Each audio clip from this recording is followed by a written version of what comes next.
How's it going, everybody? Welcome back to my channel. Today I'm here to do a review for The Man from Toronto. And if you're new here, be sure to like this video and subscribe to my channel. I'm working on growing this channel up to 100 subscribers. So it really helped me out if you subscribe, and it just helped me build a nice community of people on this channel. And if you've seen this movie, be sure to leave a comment in the comment section of what you thought about this movie. Now with that out of the way, let's get into this review.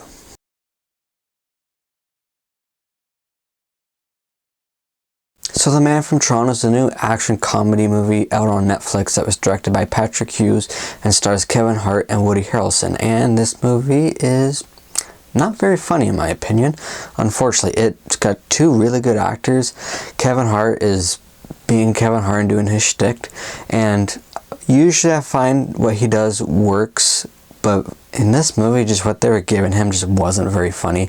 Woody Harrelson, for me, is a very underappreciated actor. I think he's a really talented actor. And I thought he was doing a pretty good job in this. And some of the few moments that I thought were actually funny came more from him rather than Kevin Hart.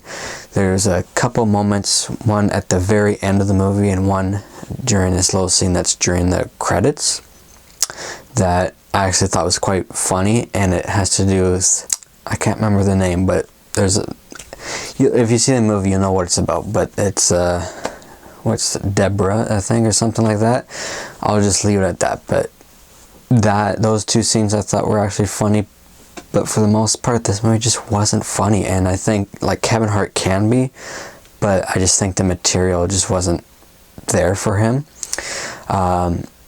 The action in this is fine. It's serviceable for this movie. There's some fun scenes with the action. There's one, I think you see a bit in the trailer, where they're in this big building, like a hotel or something, and Kevin Hart's dangling from these just things hanging from the ceiling, and it's fun. It was entertaining, and there's a few entertaining scenes. There's a cool kind of fight on a plane.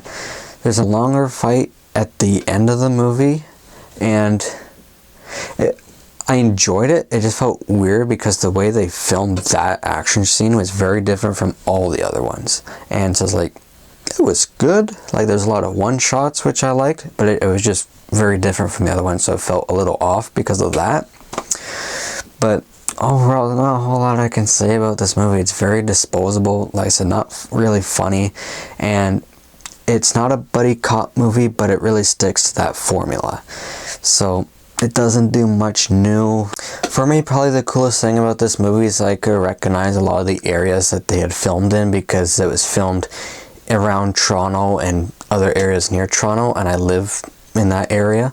So I could recognize some of the places, so that was kind of cool. But other than that, there's not much. A lot of the characters are just forgettable. Like the two leads, you just, care about them more just because you like the actors. The characters aren't really all that interesting. They're very, generic. Like, we see these type of characters all the time.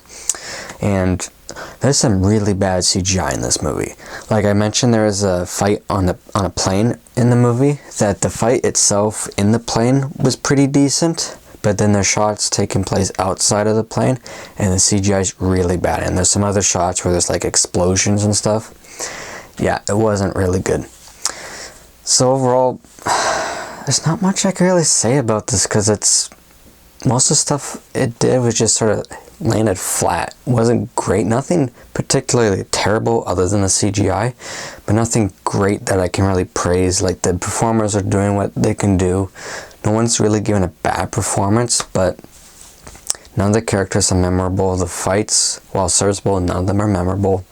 The jokes, 95% of them didn't land for me. So it's a movie you can watch and you can have it on. It may be good background noise, but there's not much to it. It's not the worst thing I've ever seen. Like I said, I watched it and I was fine watching it. It's not some of those movies where you're just in pain watching it, like movies like Battlefield Earth or something like that. It's not that level of bad. It's fairly competently made, for sure. Patrick Hughes, I've seen a few other movies he's done. I've not been a huge fan of his movies, and this is just sort of similar to what he's done with movies like The Hitman's Bodyguard. if you've seen that, you sort of know what to expect out of this movie. That's about what I can say about this one. I really can't say much. It's there if you are on Netflix and just wanting something to watch. Check this one out. Maybe you'll like it, because humor is very subjective, so maybe you'll really like the comedy in this. For me, most of the time, it didn't work, but it was watchable with the, decent performances, some good action scenes, and some fun scenes. It was watchable. That's what I'll say. I'll give this movie a 40%. And it's not great, but yeah, it is what it is. So guys, stay tuned for some of my upcoming videos. I'm hoping my next one's going to be Thunderball, the next movie in the James Bond franchise. And I'm also hoping to watch some movies like the 355 or Chippendale. So I'm hoping to do reviews for those movies down the road. So stay tuned for those. And until my next review, take care everybody.